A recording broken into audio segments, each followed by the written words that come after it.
Hello, and welcome to another AARP Arizona Happy Hour virtual tour. I am Brenda with the Arizona State Office of AARP. We are the nation's largest nonprofit, nonpartisan organization that is dedicated to empowering people 50 and older to choose how they live as they age. With a nationwide presence, AARP strengthens communities and advocates for what matters most to the more than 100 million Americans 50 plus and their families: health security, financial stability, and personal fulfillment.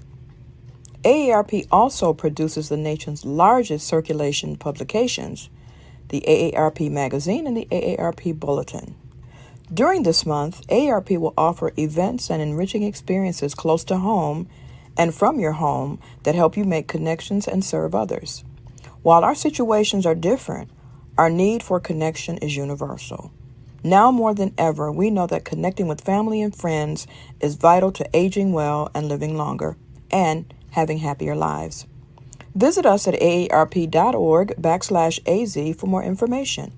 Thank you again for attending, and with that, I will turn things over to Marshall.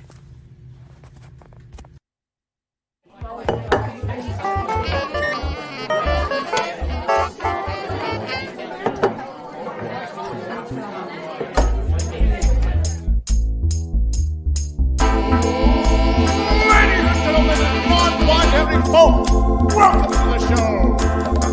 Get ready to meet your host for the night, Arizona's very own hip historian himself, Marshall Shore. Well, hello and good evening. I want to welcome you all to Arizona History Happy Hour. I am so glad that you could make it this evening. Oh my gosh, we've got such a great for you show for you tonight. I do want to say thank you. I see Deb has already found the chat. Some of you are watching on YouTube, Twitch, LinkedIn. If you miss a show, you can always go back and watch it on YouTube. Slowly in the process of figuring out how to turn this all into a podcast and get it up and going, so that way you can listen to it on Spotify or even on iTunes. But slow going there. Now, today is August 24th. And so, lots of things happening.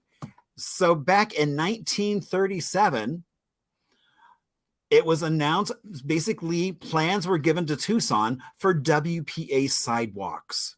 Now, one of the things I love about when you walk around, especially in an old historic district, say Phoenix, Tempe,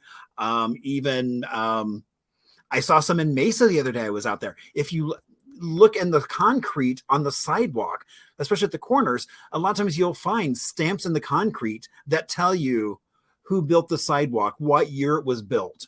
And so as you walk around in a variety of cities throughout Arizona, you'll find WPA or the Work Progress Administration. And so they got like $50,000 to put sidewalks into Tucson back in 37. Now I want to try and track some of those down and go take a look at some of those concrete stamps. I'm kind of addicted to them, but that's my own little thing, because I think it's kind of cool to be able to tell about a community who built those sidewalks. If you're in downtown Phoenix, you might find Frenchie's Company building them, Tanner. So it just tells you the contractor who's even in Bisbee. You can find that as well. It is also International Strange Music Day. So if you go to the MIM, the Musical Instrument Museum, you may be able to find all kinds of strange instruments. Now they're strange just because they're unknown to you. And so give them a listen, expand your ear, listen to something you don't normally listen to, and just gain an appreciation for something completely different. Now, it is also Pluto Demoted Day. So back in 2006, they decided that Pluto would no longer be the 9th planet from the sun, but would just be called a dwarf planet. That created all kinds of angst and issue, I think controversy even still going on today, because it's a dwarf planet. Now, it is also National Peach Pie Day. Now, when you think of peaches, you probably think of Georgia, but California produces more peaches than Georgia. as well as also a place you wouldn't think of peaches. New Jersey is one of the top producers of peaches. Now, they're best when they're really kind of ripe and juicy, and that's right when that pastry comes into play to help soak up all that juice as you bake them in the oven and celebrate National Peach Pie Day. It's also National Waffle Day because back in 1869, a gentleman in Troy, New York, patented the waffle iron, which many of you probably still have in your kitchen today, although probably not that old. It is also Ways Goose Day. So this is known as St. Bartholomew's Feast Day. Now, he was the patron saint of printers, of book printing. It also was a celebration kind of the end of season, and that they would now have to start working in the evening by candlelight because days were getting shorter. So there you go, a little snapshot of August 24th. So for those of you that might not have seen the show before, what can you expect? Well, we've got a little bit of everything going on. We've got Little Arizona. We've got some trivia. We've got music history. We've got even some Legend City coming up. A place that you could have dined, but you can no longer dine, that has an amazing history and is still talked about today, as well as a beverage. And of course, we have a super special guest tonight. But more on that in just a moment. If this is your first time watching, you might wonder, who is that man and why is he on my screen?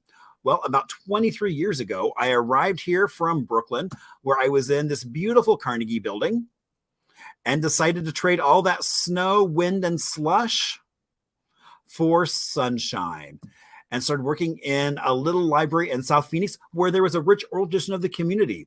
And so I started learning about Arizona history through its stories, and nothing has changed today. Promptly, we moved into a beautiful 1956 ranch house that was lots of beiges. I'm happy to say now it is just seafoam and cantaloupe.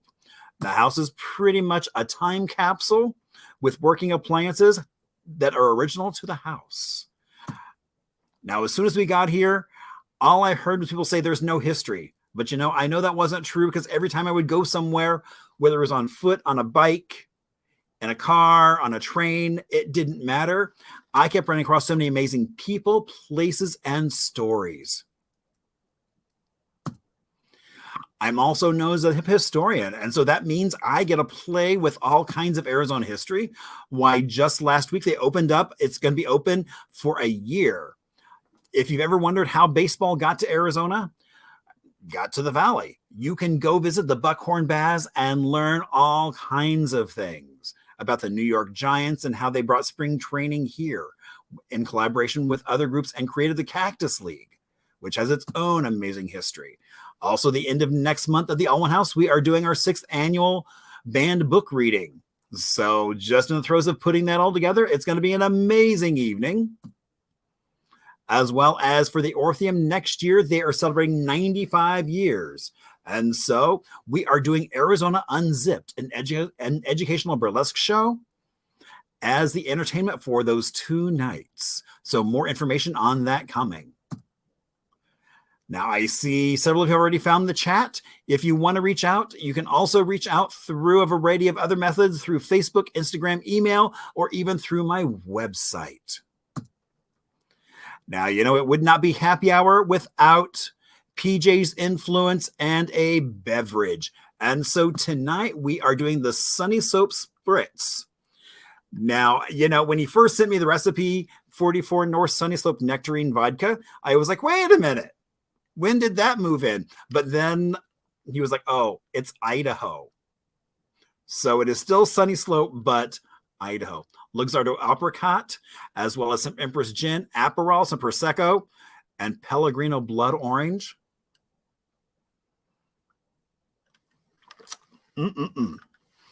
That's going to make that's going to make the night more fun. All right. Now, Little Arizona. We get a chance to talk about a little town across Arizona that you may or may not have been to.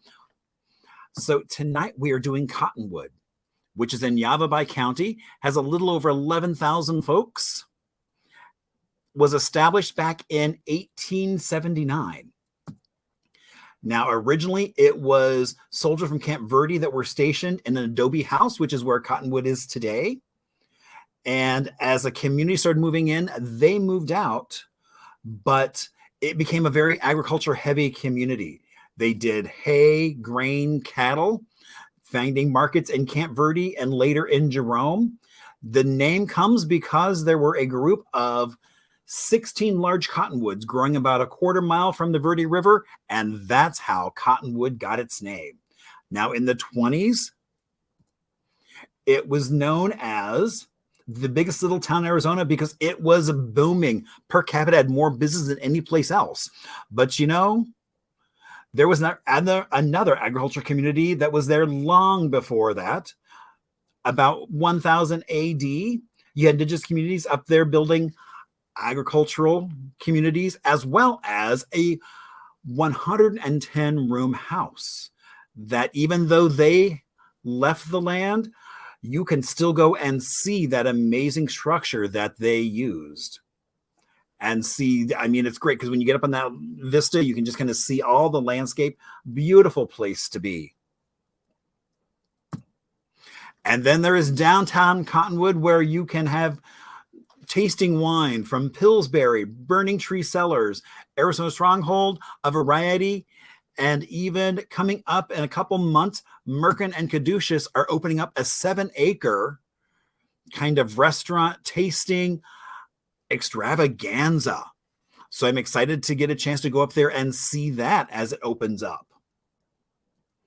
Then there is always, if you need more entertainment, the Blazin' M Ranch, which is a dinner theater town where you can go visit a real Western saloon, do some axe throwing, bull riding, wagon rides, roping, and lots of other stuff, including dinner and dessert, all in a Wild West theme. All right. Well, now is the time that I always look forward to, because the time you get to stop hearing just from me, but I'm going to bring on our special guest tonight. Hello, Julia. Hi, Marshall. How are you doing? Good. How are you? I am great. It is so good to see you. Yes, I've seen you around the valley, and it's good to finally reconnect. Indeed. So for folks that don't know who you are, tell us a little bit about yourself. So I am not a Phoenix native. I was born in Connecticut, and I moved here when I was 2, and Arizona's been all I've known. My dad actually grew up here, and my mother is from Prince Edward Island.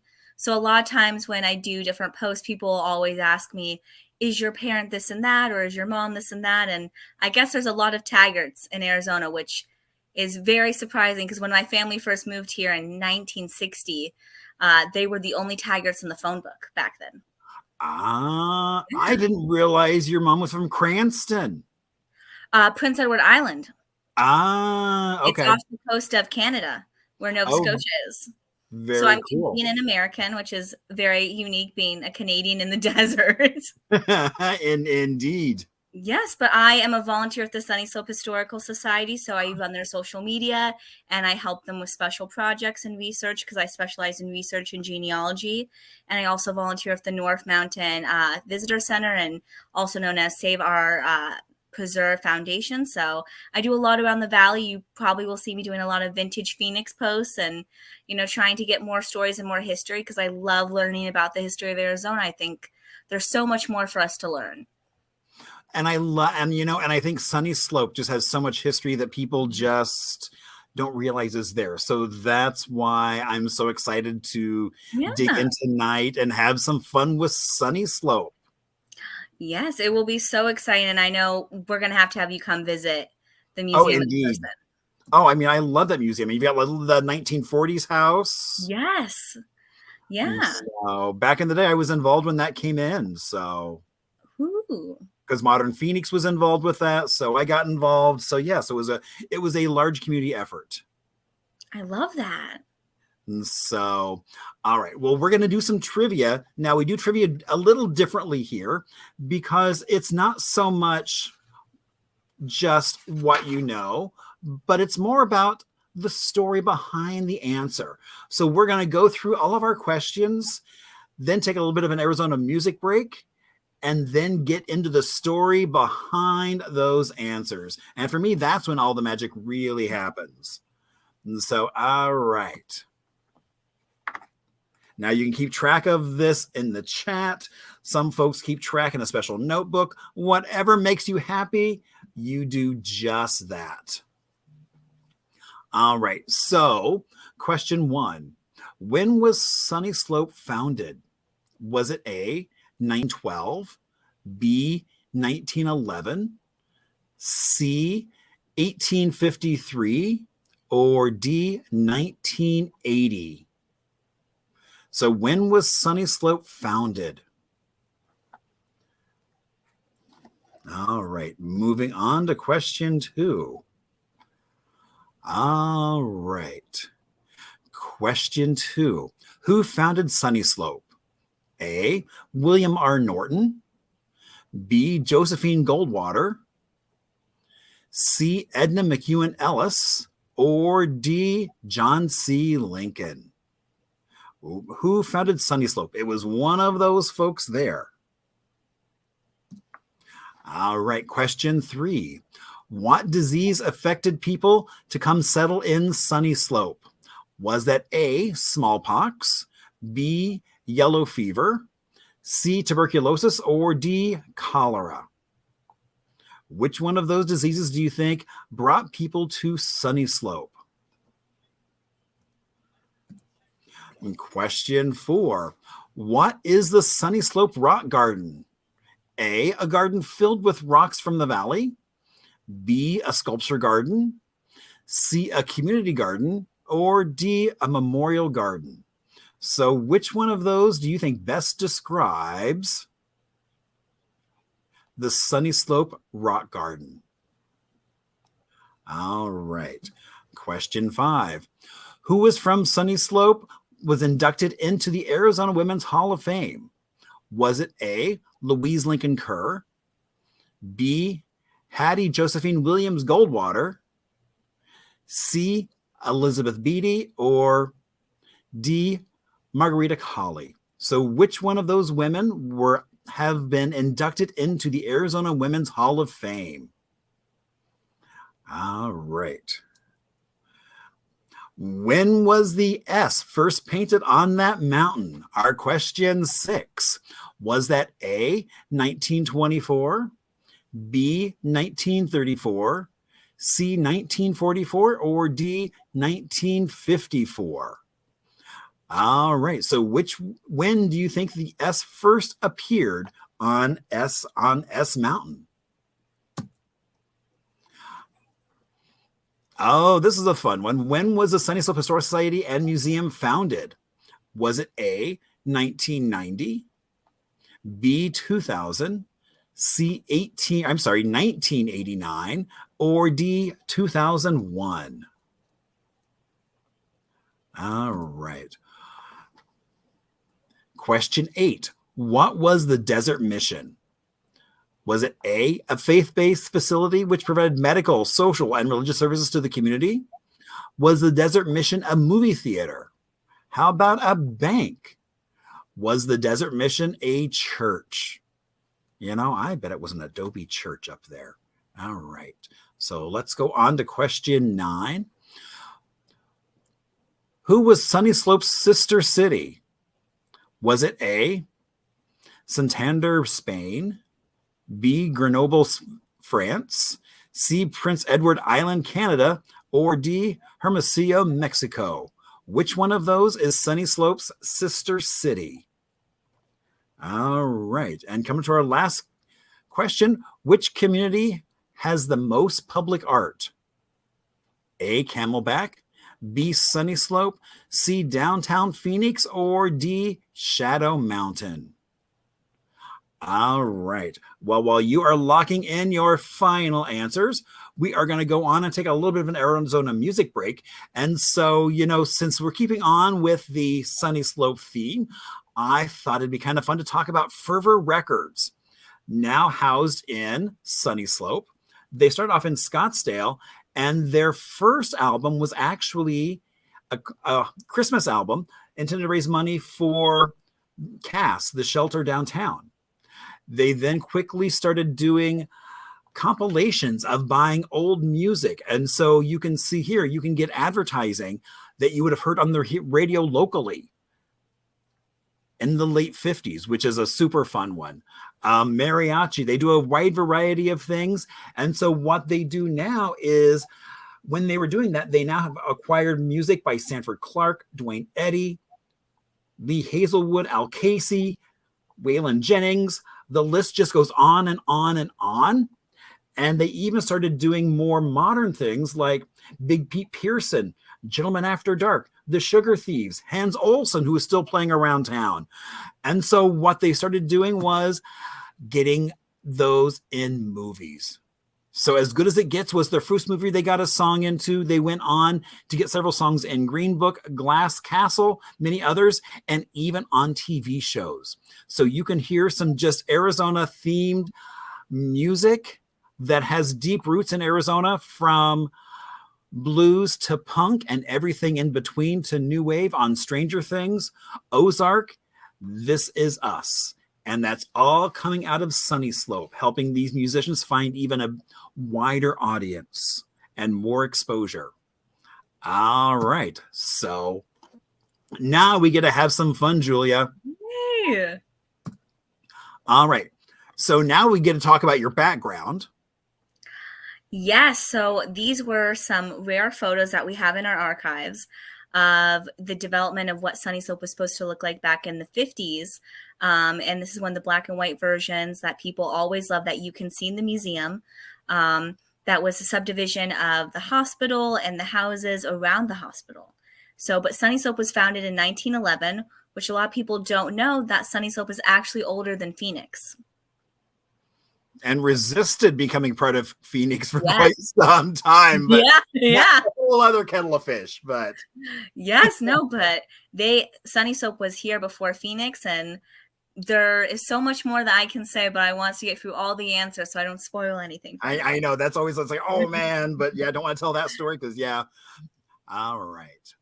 So who founded Sunnyslope? Yes, William R. Norton founded Sunnyslope in 1911.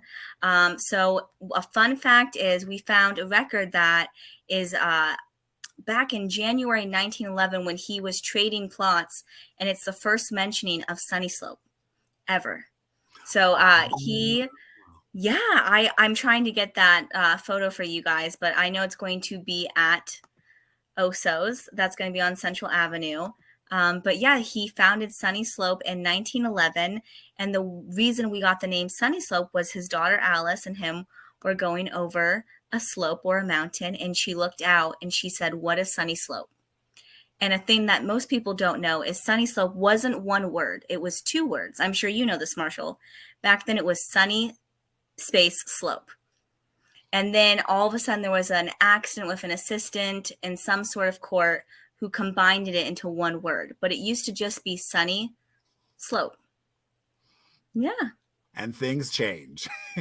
Yes, and William R. Norton's house is still here. He was an architect and made the first, I believe, library in Phoenix, and it was the Carnegie Library. It was the city's first library. And then also the Gila County Courthouse in Globe, Arizona. And his house is over on Washington Street, and it's still there that you can see. And I believe it's one of the national landmarks now. I don't doubt that, because I mean, his name is all over town. Yeah. Doing all kinds of things. And we named a park after him just down the street from the museum, and his family still comes and visits the museum sometimes. Oh, very cool. I always love that when the family is still around and still comes in and drops in to say hello. All right. What disease affected people to come and settle in Sunnyslope? Tuberculosis. It was tuberculosis is the reason a lot of people came out to Sunnyslope, because it was a drier climate. And they thought that the heat and it being dry was going to help with their TB. So they came out here, and that's one of the photos we have of the tents people would set up for TB, and they would move their families here. And they would live in a tent, as you can see there, and hope that the drier weather would help them. Indeed, yeah. So it's like I think it's always kind of interesting because it was like tent city Yeah. It was before. the original tent city. Exactly. So And people still come out here to this day, not because of tuberculosis, but because of the drier weather for, asthma or any lung related issues. that was also back when we had clean air, but we won't Yeah. go down that topic. So, all right. Oh my gosh. I, Oh, I know you love this one. oh, I love this one. Okay, so what is the Sunnyslope Rock Garden? So it is a sculpture garden. So a lot of people know it. You'll find it on different magazines and roadside exhibits or websites. So it was a creation of Grover Cleveland Thompson, who was a retired heavy machinery operator who moved to Sunnyslope in 1952. And he purchased a property and had a house built on 13th Place, now 10023 North 13th Place. And he began making his artistic creations using variations of different objects, such as Halloween masks as molds. He died in 1976, and his residence in the garden was abandoned until 1979, when Maureen Blake, a local teacher, purchased it. And upon retiring, she gave the garden to the University of Arizona, and they had the Smithsonian American Art Museum come out and document the garden. So I know that there's not tours currently, but U of A owns the garden now. And that is one of the projects that we're going to try and work on, is to get this garden on the National Historic Registry. Wow, that is great to see that. I know, because I mean, talking to Marion, she was always concerned. She was trying to maintain it. It was just getting the best of her. And so I am so glad to hear that it went to U of A. Oh, yes. I know a lot of people love the rock garden. We have a file in our archives on it, and it's an amazing sight to see. I mean, I know it's been featured on some of our art tours when we do our Sunnyslope art tours, but it's just, you'll never see anything like it. Right. I mean, it really, I mean, it's like, and it's like, this really reminds me also of like the Mystery Castle down in Yes. South Mountain. And then also there is a Mr. Lee's Rock Garden as well. So it's like there was kind of this thing kind of going on. And so I just think it's so interesting that we still have these things around. So. Yeah, I drove by it last night, and it's amazing to still see. You can just drive by the road and see some of it. So you don't even have to go in and do a tour. You can just drive by and see the beautiful creations that he made. I mean, can you just imagine that Space Needle when it was lit up with water squirting out of it? Would have just been a sight. Oh, I dream of being able to walk by and see it in all of its garishness going full tilt. So hopefully the U of A will help bring it back to its glory. Yeah. All right. So who from Sunnyslope was inducted into the Arizona Women's Hall of Fame? So the Arizona Women's Hall of Fame is an amazing organization that inducts different women into the Hall of Fame that they have there. And it was Hattie Josephine Williams Goldwater. So as you can see in that photo, I love that photo that we have in the museum, because I say it all the time. She looks just like her son, Barry Goldwater. Barry Goldwater looks just like her. But it was Hattie Josephine Williams Goldwater. She came out to Sunnyslope because she had tuberculosis. And she helped to take care of some of the patients here in Sunnyslope because she was a nurse. So it's amazing to see how a lot of the wealthy and founding families of Phoenix and Arizona of that time came out here because they had their own issues with tuberculosis, and Sunnyslope was the place to be if you had tuberculosis, to try and, heal and get better with the dry heat in nature. And she's in the Arizona Hall of Fame, and she has done so many amazing things. And her son and the family, the Goldwater family, has done so much for Arizona. And it's amazing to know that she came from Sunnyslope, which a lot of people don't know. Indeed. And I think later on we might even talk about one of her relatives that have a doll that's now in the museum as well. But we can chat about that later. Kind of a little teaser to keep people sticking around. Yes, I'm sorry. I saw that someone just in the chat, your letters on the answers are throwing me off. I don't know if it's because when you put it in on the PowerPoint, instead of like the letters. That's what I'm seeing. I'm so sorry about that, you guys. Sorry, Anita.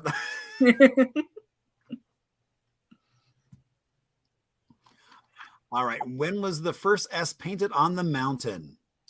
1954.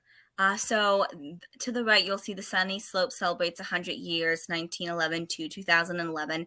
We sell that book in our gift shop, and it is the history of the S Mountain written by the Sunnyslope Historical Society. It's an amazing book. It talks about the people who started the painting of the S on the mountain in 1954, which is a group of high school kids at Sunnyslope High School back then, and they never thought it would be this big of a thing that it is today, where people still do it.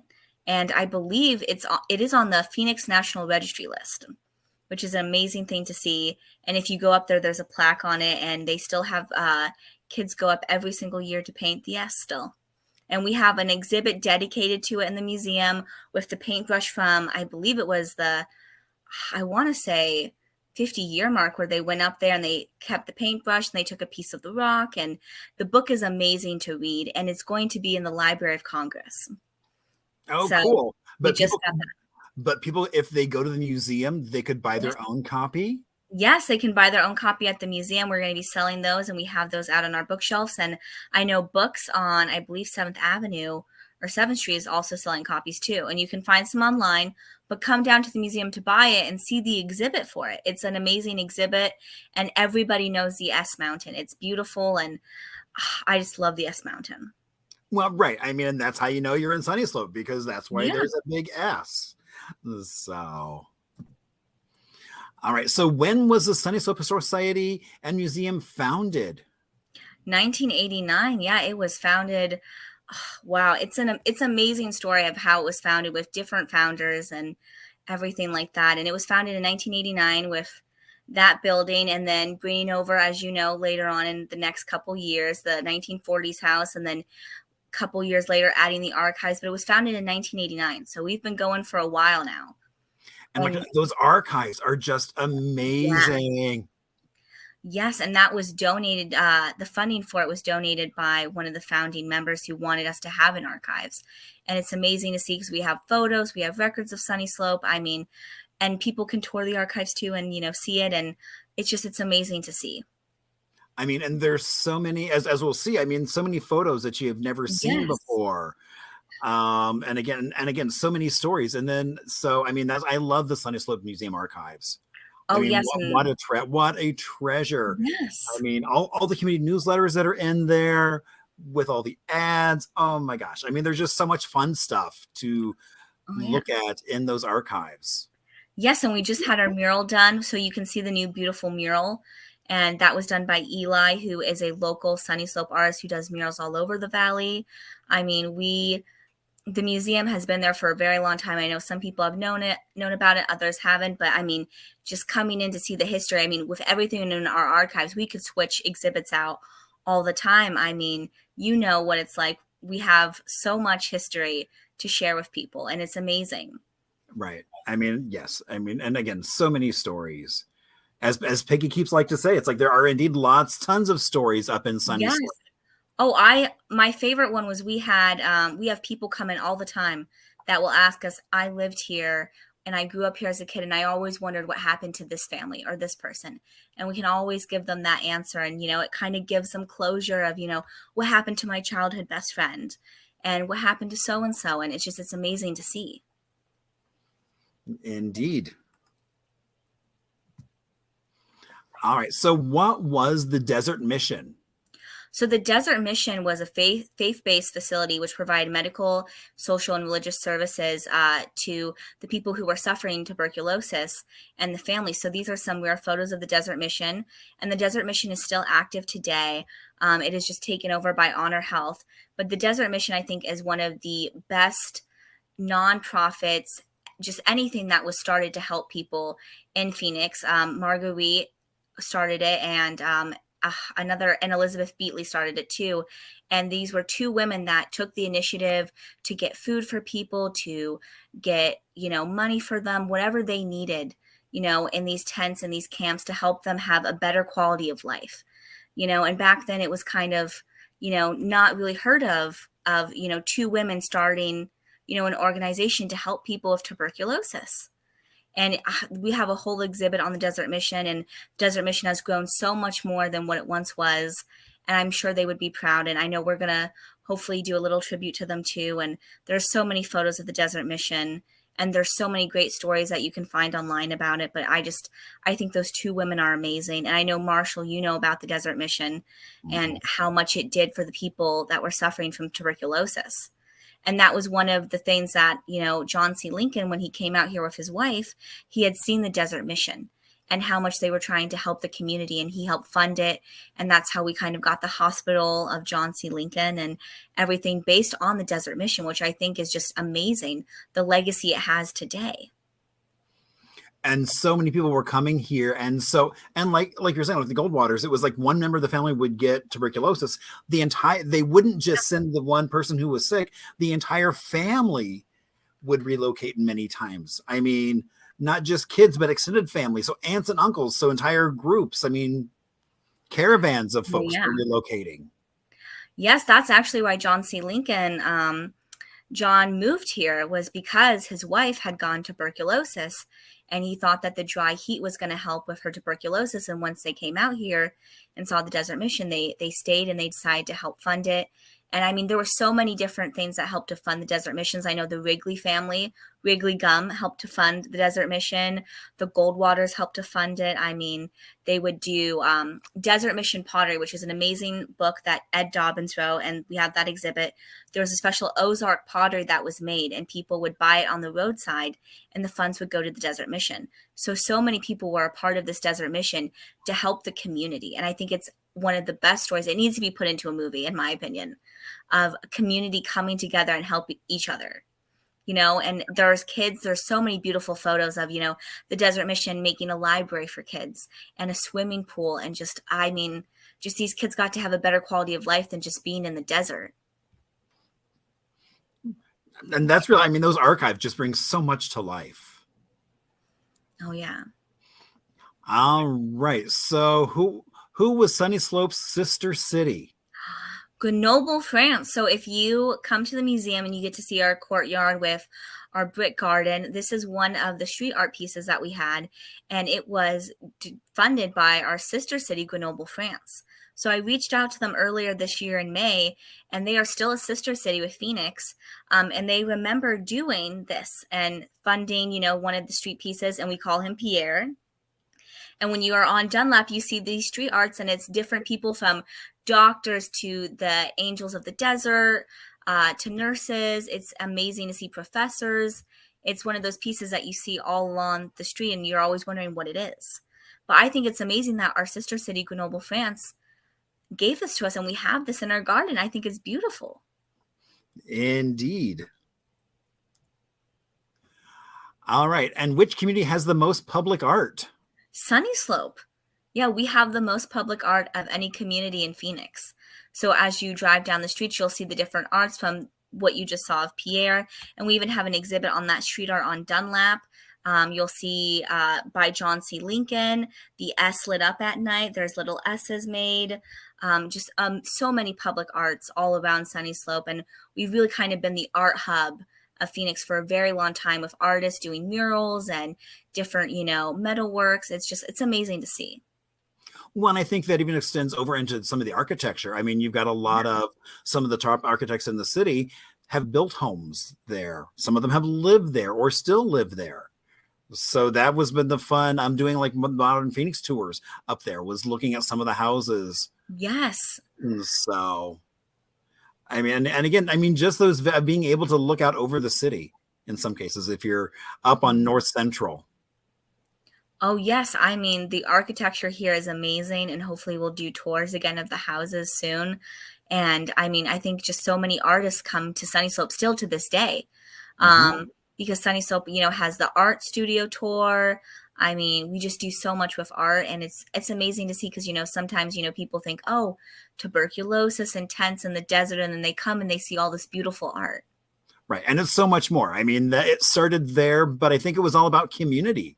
And that's why, that's what Sunnyslope is all about for me, is all these communities kind of coming together. All right. So I always like to ask people how they did. Now I know Anita may be thrown off a little bit because some of the letters are a little wonky, but It's all good. So let's talk a little bit about some of the stuff going on around town. I mean, I think one of the most exciting things happening Yes. oh my gosh, I'm so excited about the Tempe Museum. Yes, no, it's going to be a sign exhibit, and I've seen some sneak peeks of it, and it's amazing to see. They're still installing it. And I know they're going to have a Legend City sign. I know Douglas Town has loaned like a neon sign. So it's going to be a great exhibit to see. It's going to be so much fun to see all those signs and all the ephemera stuff they come up with as well. And then, oh my gosh, and then coming up as the weather gets a little cooler, the Sunnyslope Studio Tour. So I believe this is the 6th annual Sunnyslope Studio Tour, where we have all these different artists that you can come see. There's different studios and their artwork, and it's going to be amazing to see. So if you just scan that QR code, it will bring you to the website and you can get more information. But the studio tour is amazing. You get to go through Sunnyslope, and you'll see different architecture and street art, and I love it. I think it's an amazing studio tour. It's my favorite thing to do in the year. I mean, and I know, Marshall, you've been there, and the art is. I'm looking at some of those names. I'm like, my gosh. I mean, there's some great artists in there. Oh, yes. I mean, the artists are so nice and showing their artwork, and a lot of it has a history of Sunnyslope too, which is amazing to see. We have, sculpture, watercolor, pastels. I mean, it's just amazing. There's so many different types of art. Indeed. We also have our holiday market coming up, and our parade on Hatch, which is going to be December 10th at 5:30 p.m. So you can contact the hub. We're looking for vendors and floats and everything like that. And it's an amazing parade to come see. And the vendors of different marketplaces and businesses that are selling that are local to Sunnyslope, it's an amazing thing to see. And I know we're going to hopefully have different floats. I know the Desert Mission and Honor Health is possibly doing a float. So it's a great thing to be a part of. Indeed. And another fun event as well. And oh my gosh, I am so excited to see this as well. Yes, so this has been a long time coming. So if you remember Legend City was an amusement park that was started back in 1963, ended in 1983. So we are going to be hosting the 60th anniversary of Legend City, September 16th at 2 p.m. with Pat McMahon. And it's going to be a great exhibit. We're going to keep it up till the end of December. I've curated all the pieces, and it's just going to be a great time to come in, remember Legend City, and just remember our very own version of Disneyland.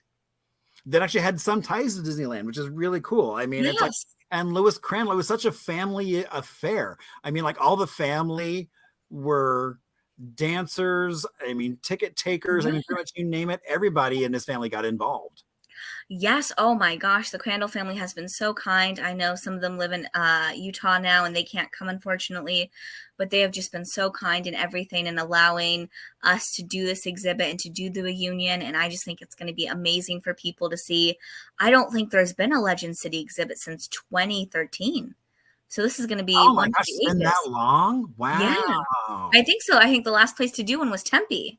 Right. I know. And they've talked about doing another one, but they haven't yet. So yeah.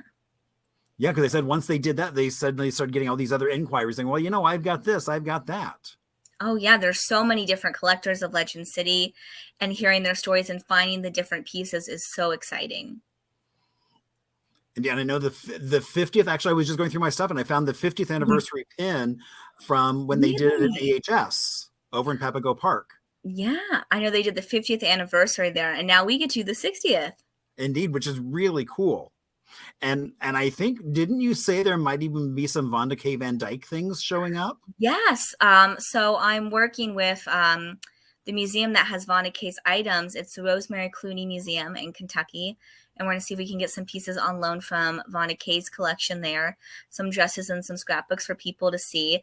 But, we're going to have the Aquanetta doll. So if you remember Aquanetta, she had that doll that if you went to Jack, Ross, Lincoln, and Mercury and bought a car, you got an Aquanetta doll. So we'll have 2 of the dolls on loan from the Ross family for people to see, which will be amazing because those dolls have not been seen in a museum, I think, ever before. So that will be great for people to see. I mean, we have some rare items coming from the Crandall family that haven't been seen since the since the amusement park first opened in 1963.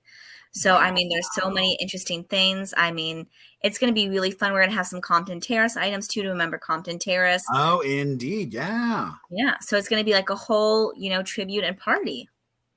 Very cool. That's going to be so much fun. Oh, and then, yeah. And so here we go. Yeah. Yeah. And the Aquanetta dolls, I'm so excited because only Yes. recently there have been like any photos even of them. So Yes, so that's the thing too, is there is a woman who had the original Aquanetta doll, which I know I had talked to you about before, which was the 3-foot doll that people have talked about and never seen. So those photos will be on display too, and nobody has seen those probably, gosh, in 40, 50 years. And right. some rare Blakely gasoline items. I don't know if anybody knows this, but Blakely gasoline, which was the Blakely gas stations, was a part of Legend City. They were on the board. Monroe Blakely, and they're going to loan some items to us too. So that's something that people don't realize. I see the Blakely postcards and the Blakely cars that were at the amusement park, but they were a big part of it. And the Legend City hot rod. So there was a Legend City log ride that a man turned into a hot rod. So we can't fit it in the museum because it's huge, but we will have it in the parking lot September 16th for people to come see and take photos with, and it's amazing to see. Wow, how fun that somebody decided to take one of those log rides and turn it into an actual vehicle. Ha! Yeah, it's going to be fun. I'm super excited for it. It's been so much planning and curing, but I know it's going to be great. And that's kind of the space that's empty right now that we get to kind of fill with Legend City items. I would say not empty for long. It's going to be full of Legend City stuff and stuff that people probably have never even seen before, which is really exciting. Yeah. Oops. Oh, no, you're good. Just the Arizona Hall of Fame induction celebration reception is going to be October 26th. So it's going to be at the Arizona Heritage Center in Papago, where the Legend City 50th anniversary was. And you can buy tickets online. It's $30 a ticket, and it's just an amazing organization. And to just go see the women that are being inducted, it's an amazing celebration. Indeed. I mean, it is a great museum that recognizes their contribution to so many women and what they have done for Arizona. The Arbor. So if anybody remembers the Arbor, I know a lot of people have been seeing construction on Central, where the Arbor used to be. It's being turned into an Oso's. So I think it's amazing. We've been working with Arts and Cultures Arizona, and they have been doing things to kind of include the Sunnyslope Historical Society and the Sunnyslope history with Oso. So Russ's Arbor, the menu, as you can see there, that's going to hopefully be in the Osos for people to see of, what the Arbor's menu was like before. And I don't think people can read the prices, but it was like $125 for a steak, which is amazing. I would love that price today. Wow, look at that. So these are some sneak peek photos of what Osos is hopefully going to look like. I know they're hoping for October opening. But I mean, when they'll want this outdoor space because people want to be sitting outside in October.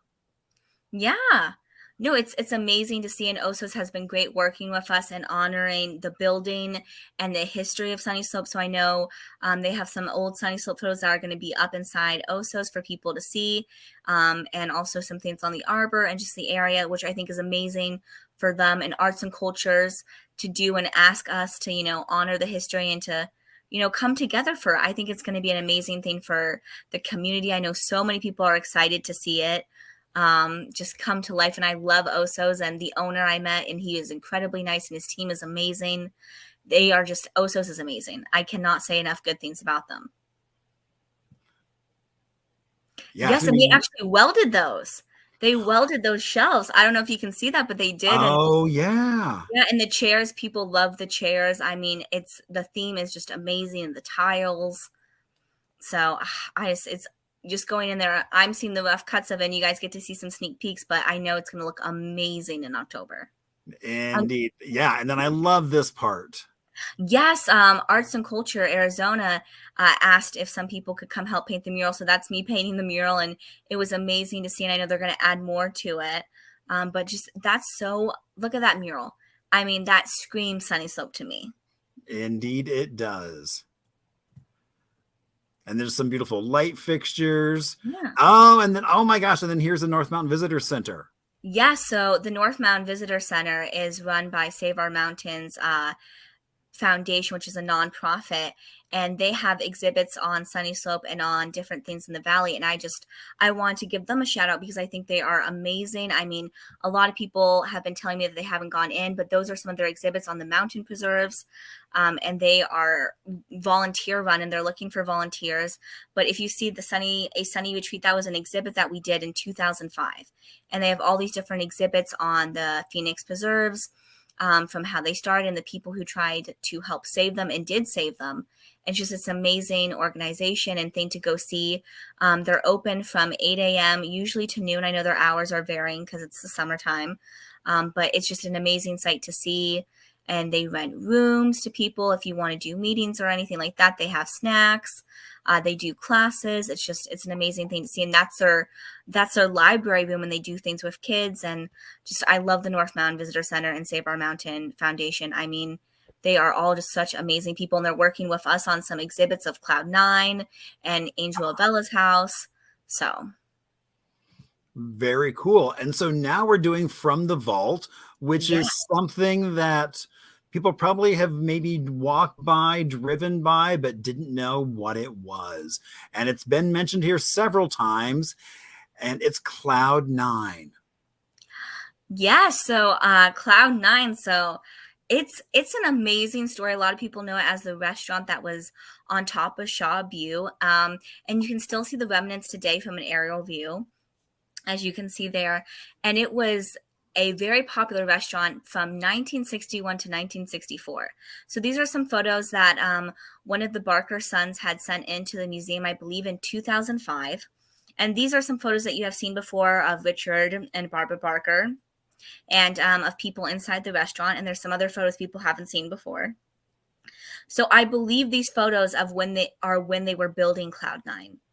And they started building it in 1958. So I was able to talk with one of the sons, who he does not live here in Arizona, but he still remembers Cloud9. And he had told me he remembers his father was building it in 1958.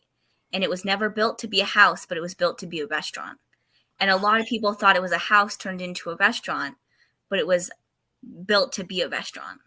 Oh, wow. Yeah. And he remembers getting the rocks from the mountain to build that one structure that you can still see, which is the rocks and everything, the rock wall. And I mean, it's just amazing photos of Cloud9. And the stories there are amazing. I know he had told me, just being a kid, he would have to go up and down that mountain to school.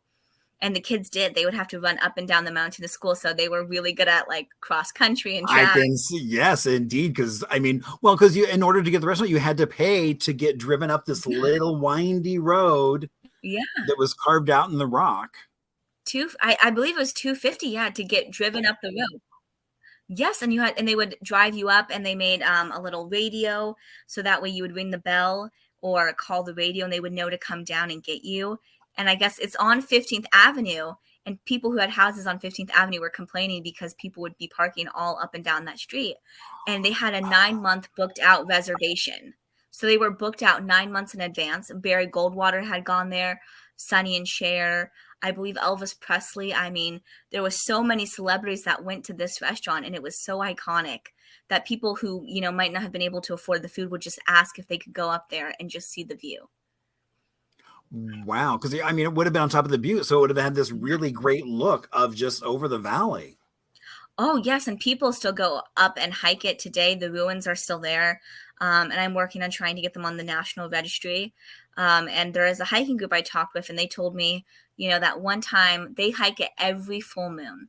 And one full moon, they took up tacos and tables, and they set up a taco bar and they ate up there. And I thought that was so amazing. But people have so many amazing stories of Cloud9 and going up there with their parents or hearing about it. And even though it was active for 3 years, it's amazing how much people remember and the legacy it has. And because people still talk about it, whether they just remember like the neon that was up there or yes, the neon sign that people could see from all over. Yeah. So, I mean, there's just so many elements of it that just lead into people's memories.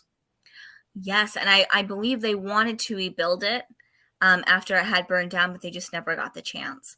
But it's amazing to see. And I know that the North Mountain Visitor Center wants to do an exhibit on in the future. So hopefully there will be something on it in January, and I'm helping them research and curate that. But I just love these photos that people haven't seen before of, what it looked like. Because people will always say, I know what the ruins look like, but I don't know what it looked like. And you're going off what people remember. And these photos, even though they're not that clear, you can kind of see what it looked like. I mean, just that car pulling up and like almost this covered parking garage type situation, but yeah, I love it. I mean, I think it's an amazing story and legacy of a restaurant, and hopefully I'll be able to find out more information. And if anybody has any stories of Cloud9, please feel free to message them to me. As I'm talking with the family members, they want to hear people's stories of Cloud9, and they want to share it with their children and their grandchildren, so that way they have the memories of it. Because some of the people, their grandchildren, their children didn't go to it, but they know how amazing it was. So, I mean, it's amazing to tell them, oh, so-and-so said this, and, this was what Cloud9 was all about. So I love it. I'm glad people still remember it to this day, and that people got to see these photos, and hopefully more photos to come, and a guest book.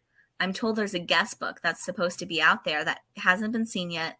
So I'm hoping to find the guest book. Oh, I think that would be great to see who signed in. That would be really interesting. Yeah. Because I mean, it would have been, it's like you had like some of those like Green Gables, like those restaurants people would go to once because it was kind of pricey. And so it was like a really special event. Like you'd be celebrating like a big birthday or something. And so you would go out for this big meal. And I think because it was such a celebratory place, that's why it's stuck in people's minds, because they would have this huge buildup of, oh my gosh, we're celebrating a birthday here. And then it was such a one-of-a-kind experience. Oh, it really was. And I remember the son had told me that he had eaten steak for so long that he doesn't like steak anymore, because that was one of the main things that they served all the time. And he was telling me, I think it was $2.50 for a steak or $1.50 for the salad bar. And those prices are amazing. I would love that price today for the steak. Yeah, but the steak you get now for that price, you probably would not want to eat. Yeah. But I think it's amazing. And I know you've talked about Cloud9 before on your show. So hopefully in January, I'll have more information and an exhibit for you to come see. Yeah, no, that would be great. Because again, it's just part of those stories of just how people, their daily lives. How did they celebrate things? And so I think some of those restaurants, and that I kind of like the idea of maybe doing a picnic up there. I hadn't thought of that up on the ruins. Yeah, I know. I think the next hike that a group is doing is next Thursday. I think next Thursday is a full moon, and they're going to hike up there. So I think that's so interesting that people will go up there and eat, and the legacy, still continues. I didn't think to go up there and make a taco bar, but now I want to do that. Exactly. So, or at least a salad bar. Yeah. But I'm pumped. Oh my gosh, Julia, thank you so much for coming on and sharing your stories, your passion. I love that you've just jumped right in and getting your feet wet and making things happen.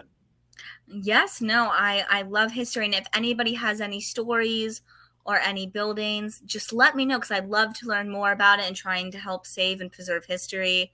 And as Peggy knows, I love Peggy. I love hearing people's stories of Sunnyslope or Old Phoenix or old buildings. It's amazing to continue the history.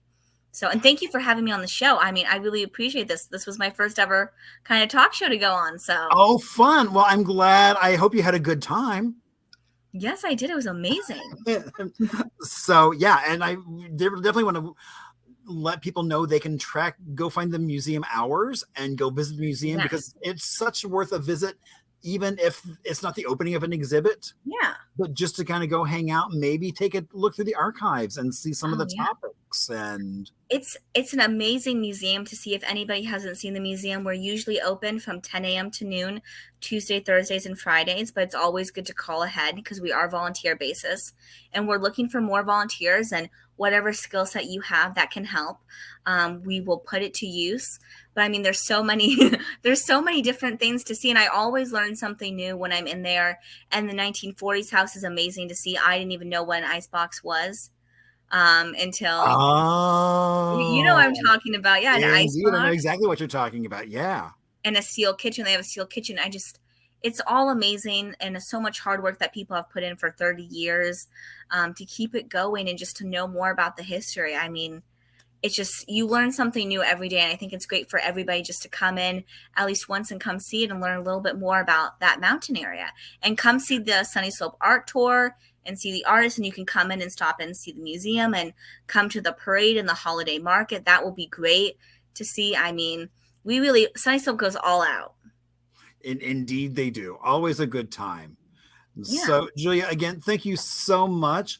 Have a great rest of your evening. I look forward to seeing you, hopefully, at the museum soon. Yeah. All right. Good night. Good. Oops. Oh, I think I cut her off there. All right, so now you'll see why I always say, if you're watching on Facebook, you'll want to click on that share button because look at all the fun we've had with Arizona history, focusing on that community of Sunnyslope. And next week, oh my gosh, I'm so excited. We have Jim Hinckley on, and so we're going to be doing Route 66 with Jim. That's going to be a lot of fun as well, and I have a feeling there may be some prizes as well there. So, oh my gosh. So everyone, Julia, I'm going to bring you back because I just realized I'm like, oh, wait a minute. I was like, oh, okay. No, you're totally good. I was like, I'm going to end on that video. And I'm like, oh no. So usually every show I try to end on a video that has some connection to what we've been talking about. And so just as we were going on live, so PJ, Chris, Cole, thank you all so much for everything you've done. And so we're going to end on a video of the train arriving at Legend City. So, and you said you had a little bit of scuttlebutt about the train. Yes.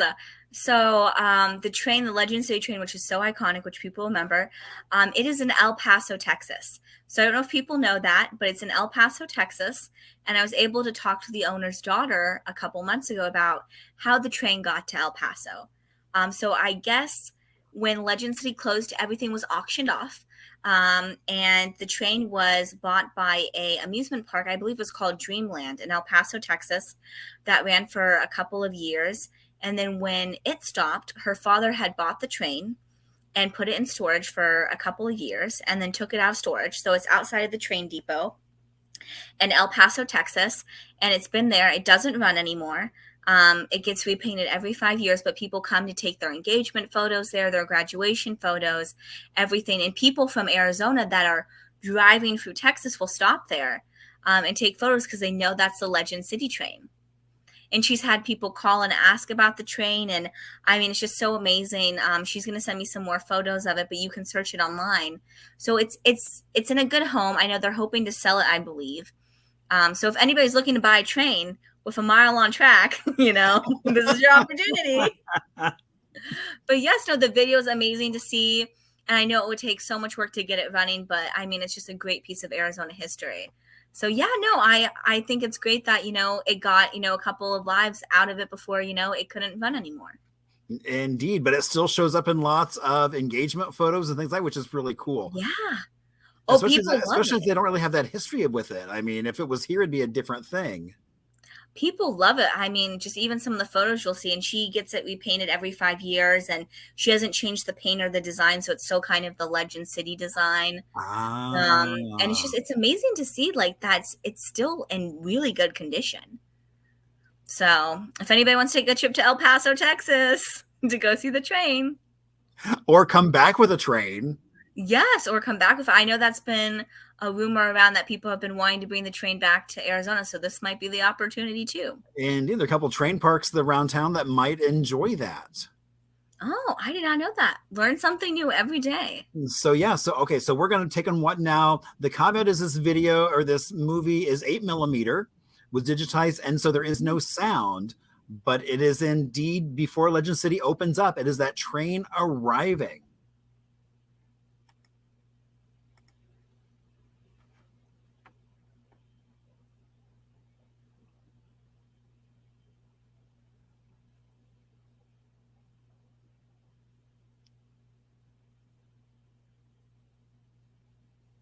I haven't watched this in so long. Oh, and there's the caboose. Yes, and while I'm looking at this is exactly what the one in Texas looks like to a T. I mean, but with a little bit more color, but it's amazing to see. Yeah. I mean, you can just imagine all those families getting on that train, riding around Legend City. Yes, and I know I believe it ran on coal. Oh, well, there you go. But you can just get an idea of like how heavy it is, because I mean, it's like it's on this truck and they just kind of have to just like slowly oh gosh, you know, and I love that you get to see Legend City in the background there.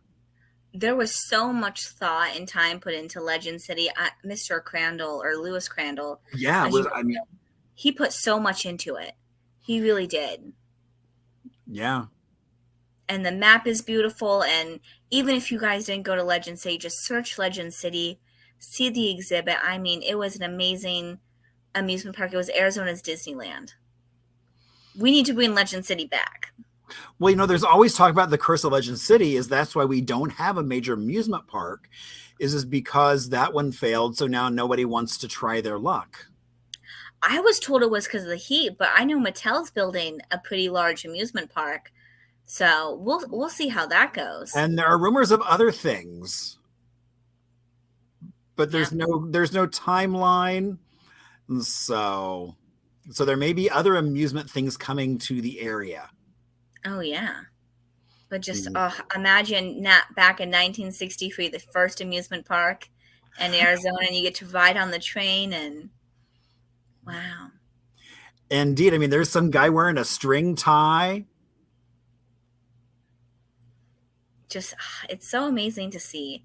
I mean, I hear the stories about Legend City and people finding love at Legend City, their husband or their wife, and working there. And just, it's amazing that the legacy still continues today with people, you know, my age who love the memory of it. Right. I mean, I never went. It was closed long before I got here, but that doesn't mean I don't keep looking for more and more stories about it, because I mean, it was such a iconic piece of Arizona history. Yes, well, feel free to come check out the exhibit and come September 16th at 2 p.m. and hear Pat McMahon speak about Legend City and, you know, kind of go to Legend City again. Blast from the past. I will do that. Julia, again, thank you so much and have a great rest of your night now. For real. You too, Marshall. Have a great night. Thank you so much for allowing me to be on this show. I had so much fun, and thank you to all the viewers and your comments and your kindness. Indeed. All right. So we will see you here next week, same time, and however you're watching, or if you want to change formats, go right ahead. But we will be here with Jim talking about Route 66 and some of his amazing stories about that iconic Arizona highway. All right, everybody, have a great rest of your night, and I will see you next week.